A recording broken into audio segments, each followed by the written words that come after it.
আজ আপনাদের সাথে প্রতিদিন সকালের একটা ব্যস্ততম ভ্লগ শেয়ার করব। সকালে ঘুম থেকে ওঠার পর আমি কোন কাজ কিভাবে ক্রমানুযায়ী করি সেটা আজকে পুরো ভিডিওতে শেয়ার করব। সবাই আমার পাশে থাকবেন, পুরো ভিডিওটি দেখতে থাকবেন। আশা করছি আপনাদের কাছে অনেক ভালো লাগবে। ঘুম থেকে উঠে গেছি, দেখতেই পাচ্ছেন আমার চোখ মুখ কিন্তু ফুলে অবস্থা খারাপ হয়ে গেছে আর কি। আর গতকালকে যেহেতু বৃষ্টি হয়েছিল তো রুমের মধ্যে এরকম করে আর কি দড়ি টানিয়ে কাপড় চোপড় মেলে রেখেছি, যেহেতু ছোট বেবি আছে তো কাপড় তো শুকানো লাগবে। তো তারপরে চলে আসলাম ব্রাশ করার জন্য। তো আমি এখানে ব্রাশ করে আগে হচ্ছে নিজে ফ্রেশ হয়ে নিব আর কি।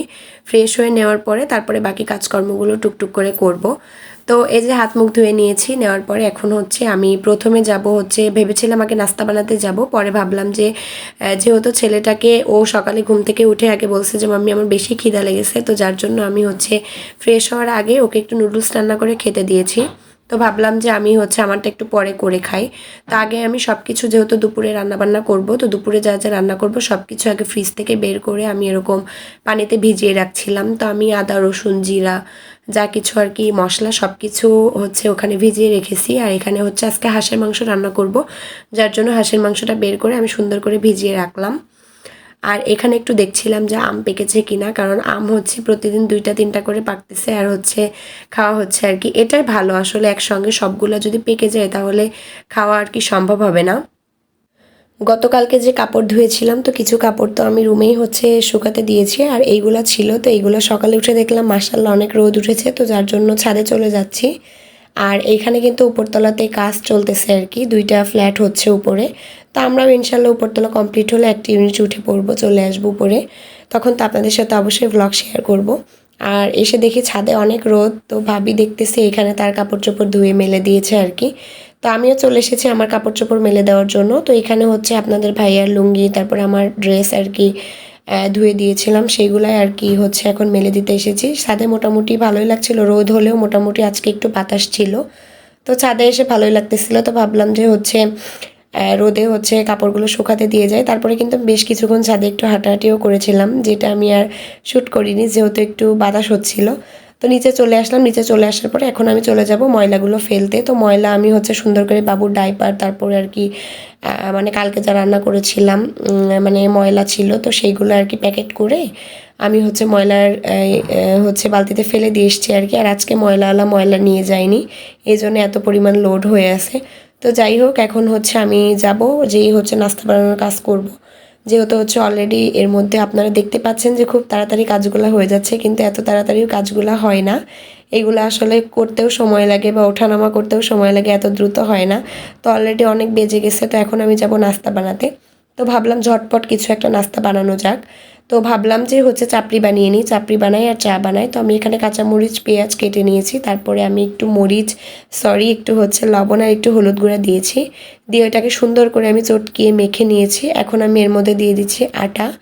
তো আটা দিয়ে দিচ্ছি, আটা দেওয়ার পরে আমি এটাকে সুন্দর করে মাখাই নিব আর কি। মাখায় নেওয়ার পরে আপনি হচ্ছে চাপড়ি বানাবো। এইভাবে কারা কারা খেয়েছেন অবশ্যই কমেন্টস করে জানাবেন। এটা কিন্তু খেতে অনেক মজা লাগে। আমার কাছে তো শর্টকাট নাস্তা হিসেবে এটা খুবই ভালো লাগে, মানে আমি চাপড়ি খেতে খুবই পছন্দ করি।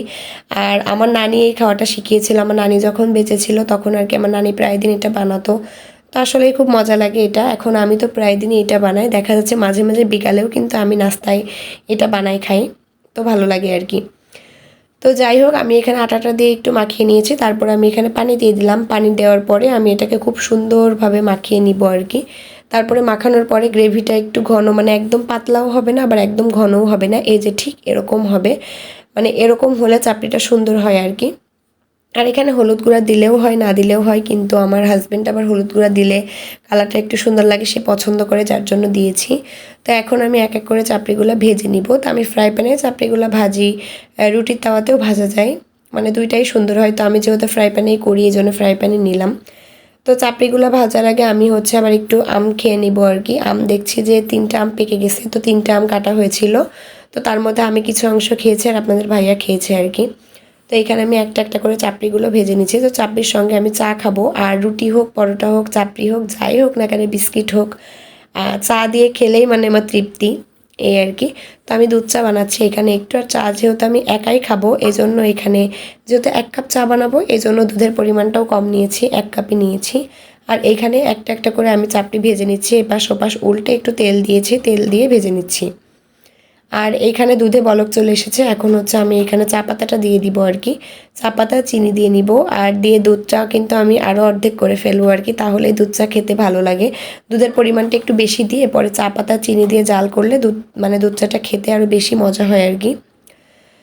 তো যাই হোক, আমার চা বানানো হয়ে যাচ্ছে আর আমার চাপড়িও কিন্তু এক এক করে ভাজা হয়ে যাচ্ছে, তো দেখতেই পাচ্ছেন। আর এই নাস্তাটা আমার কাছে শর্টকাটে সব থেকে বেটার মনে হয়েছে। তো যাই হোক, আমি চলে এসেছি, আপনাদের ভাইয়াকেও খেতে দিয়ে দিয়েছি আর আমি এবার এসেছি আমার নাস্তা খাওয়ার জন্য। তো চাপড়ি আর চা আমার খুবই পছন্দের নাস্তা, তো আমি এই যে খাচ্ছি। আর আমার ভিডিওটি যদি আপনাদের কাছে ভালো লেগে থাকে অবশ্যই লাইক কমেন্ট শেয়ার করতে ভুলবেন না। আর যারা ফেসবুক পেজ থেকে দেখছেন অবশ্যই পেজটাকে ফলো দিয়ে যাবেন, আর যারা হচ্ছে ইউটিউব চ্যানেল থেকে দেখছেন অবশ্যই চ্যানেলটাকে সাবস্ক্রাইব করে আমার পাশে থাকবেন। আশা করছি আমার ভিডিও আপনাদের কাছে ভালো লাগবে। তো এই আর কি, আমি কিন্তু নাস্তা করে নিচ্ছি। আপনারা কে কী দিয়ে নাস্তা করেছেন অবশ্যই কমেন্ট বক্সে কমেন্টস করে জানাবেন। আর আস্তে আস্তে করেই খাচ্ছিলাম রিল্যাক্সে, যেহেতু খুব দ্রুত এরপরে রান্নাবান্না করতে যাব, দ্রুত কাজ করেছি। এরপরে আমি হচ্ছে কুটা বাছা কমপ্লিট করে রান্না করতে চলে যাব। আর আজকে রান্না করব হচ্ছে হাঁসের মাংস আর মিষ্টি কুমড়া ভাজি, সেটাও বলে দিলাম। তো সবাই ভালো থাকবেন, সুস্থ থাকবেন, আমাদের জন্য বেশি বেশি দোয়া করবেন। আজকে এখানেই শেষ করছি। আসসালামু আলাইকুম।